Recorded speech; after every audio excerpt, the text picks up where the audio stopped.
Hello, ladies, and happy Wellness Wednesday. 'Tis I, Aubrey Warwick, your transformation coach in the genre of nutrition, fitness, and mindset. Today, we are talking about the most trending topic in the health space. And the topic is, guess what? Long gone. Rest in peace are cookie cutter, one size fits all fitness and nutrition programs. Those types of programs were good until they were not. In fact, I've created programs like that. My Strong Sexy You programs, where I partnered up with an awesome long-time friend of mine, Andy Martin Wagner and Alyssa Siegel, and we created some magic with those group programs. But you know what's happening is that people need more, especially women need more for 2026. So without further ado, if you are tuning in, I'm going to suggest that you get a pen and paper, because you are going to learn how to build your own personalized wellness program with this video. And you might think, Aubrey, I can chat GPT that. Aubrey, well, what purpose do you serve? Isn't that what you do and people hire you for? The answer to both of those questions is yes and yes. However, what I want to share with you is some hope and some insight in why there's so much noise with the GLP-1 culture, with the TikTok trends, with every single gimmick that people send my way. What do you think about this supplement? What do you think about this cleanse? All of those things are great until they're not, until we have information overload and we are also just paralyzed because there's too many decisions to make, too many choices, right? It kind of is like this. Are you a outlet shopper, or do you just like Target? If you're my Target girl, raise your hand and put that little Target emoji in the bullseye in the comments below. All right, so I had to take some notes and I'll post it. But first and foremost, you want to write this down, and I'd love to hear from you in the comments. What season of life are you in right now? All right.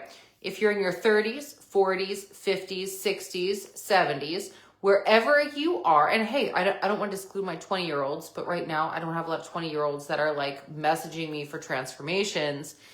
It's typically 30 and up. And I am 46 years young. I am going to tell you what. When I look back at my life, at each season, each decade that I had, I would love to say, oh my gosh, I wish I would have known now what, and to apply it to my 20s. But guess what? It was a different time of existence.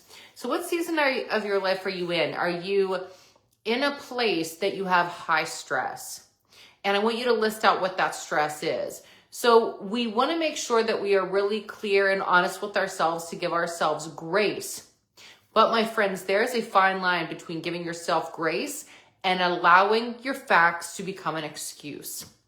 A rule of thumb that I really like to live by is, if money was no object, would you do it?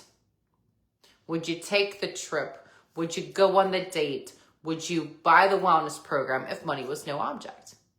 Typically, those things that you do want, that your deepest desires, you would say, yes, Aubrey, I would. So hear me out. What you're going to do, you recognize that season of life that you're in. You're rating your stress levels. Maybe you're taking care of a parent, a spouse. You have a lot of kids. You've a full-time job and then a side hustle. Recognize that. But don't worry, it doesn't matter, because I got you, boo. All right. The second thing I want you to think about is setting just one goal this month for yourself. Just one, not 10 different goals. Oftentimes I have discovery calls with people and I have to pull them back and to say, what is your ultimate vision, right? It's not all the devil's in the details. It's not all the details that get us tripped up in the weeds. It's just like, okay, what is my goal this month? My goal is to look at myself in the mirror and see a person staring back at me who is energy, who is confidence, and who feels sexy, okay? It's about that feeling, all right? And then you can start to break it down to number 3. You're going to take then one habit that is going to anchor you to that goal. Just one habit, okay? And let me explain. Let's say you're like, hey, I want to feel Like, I have energy. I want to feel sexy. I want to love what I see in the mirror. What is one thing that you can do today? The chances are that's going to make you feel that way in 30 days. So I'll give you an easy example. If you said something like, because I get this a lot, people, believe it or not, this is like the number one thing that I get people with. It's believe it or not food. Food's number 2. Fitness is number 3. Number 1 is hydration. I get a lot of women saying, Aubrey, I want you to hold me accountable and give me a strategy and a system for hydration. And what that means to me is that we put a lot of value in water, and we equate water to health.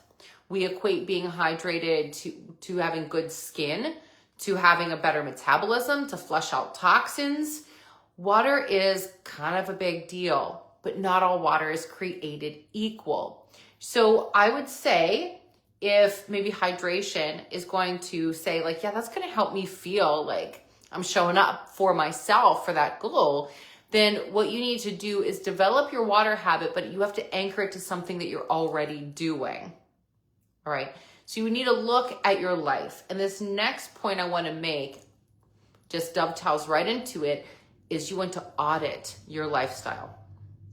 So another big thing is sleep. You know, let's say we do a lifestyle audit and you're like, oh my gosh, I know I need to get better sleep. I know I need to drink more water. I know I need to go to the gym. I know I need to stop eating donuts for breakfast. I know. But the reason why we're not doing it is because your bandwidth is totally at its max capacity. So it's really helpful then to audit your life and to say, all right, I can't do all these things right now, but the one thing that I know needs the most cleaned up, maybe you think it's water, but you audit your life and you're like, nah, man, it is my sleep. So you have to pick one of those things. This is where working with a transformation coach is obviously very helpful, because you have a person who is in your corner that can help you do all the things without you feeling so overwhelmed. But I want to leave you with today is something that, actually I got 2 more things. It's something that's going to help you move that needle from where you are to where you want to go. In the midst of doing this, we also want to track it. Okay, so whatever it is, we can track the number of hours we sleep, our restorative sleep. We can track the amount of ounces of water we drink a day. But pick one of those suckers. Maybe you're like, for the love of God, work, I just want to get in more protein. Don't count all your macros, right? We are doing too much and it works for like 3 days. And then I'll tell you what, and then it craps the bed. And we'll save it for another Wellness Wednesday, where it then becomes really detrimental and impactful for you to have, belief in yourself. Belief is a huge part of the equation, my ladies. The last thing, I hope that you got to see me dusting off my moonwalk. All right. I used to be obsessed with this when I was 14 years old. I was like, I'm going to learn how to moonwalk. I'm going to learn how to moonwalk. I can pretty much moonwalk in any shoes, just so you know. But I really, the shoes that I had on, they weren't the best. Just so you know, if you were like, girl, your moonwalk is rusty. Michael's shoes, by the way, they were special customized shoes. All right. So there you go. Before you judge. Just kidding. You got to make it fun. That whole thing was meant to be fun. And we can equate group fitness classes as fun. The pole studio that I owned and still, oh my gosh, is still near and dear to me. Hello, why I had a pole dancing studio is because it gave my soul joy. And most fitness classes, however, they are designed to get your endorphins up, to have a social atmosphere. Those things are meant to be fun. Where are you on your journey? And what is your vision? I tell people this. If you want to look like a runner, we have to train you to run. If you want to look like a ballerina, we train like a ballerina. If you want to look like a fit, buff, bikini chick, we got to train like that. So these fun elements we want to sprinkle in because it is meant to be joy for our soul. All right, gals, I hope that this was really helpful. So in summary, all right, in case you weren't taking notes, watch the replay. I want to know if you're catching the replay. One, recognize the season of life that you're in, and you have to write that down, own that. Choose one goal for this month that you really, really want to focus on, and then whatever that goal is, to say, like I said, to have more energy, feel sexy, what is the one habit that you're going to do no matter what? And this is my catchphrase, even if there was a zombie apocalypse every day this month, what do you know that you could do? And if it's track your water, or just track your protein, or just track your sleep, not all those, just one. Because you got to audit your lifestyle. You might think it's one thing where people tell me, I know I need to go to the gym 5 days a week. Girl, what season of life are you in? Did you audit your lifestyle? Are you even getting sleep to have the energy? Ooh, okay. And pick that sucker and track it, because you can't hack what you don't track, my friends. And last of all, practice the moonwalk, because it keeps some fun in your day. All right, ladies, thank you for tuning in. Be sure that you are getting my emails, my text messages. We have another Perfect 10 challenge coming up later on this month, and I'm really excited for this. I have been enhancing my experiences with my one-on-one clients. It continues to get better and richer because my goal is absolutely your goal. Ciao for now, ladies. Bye.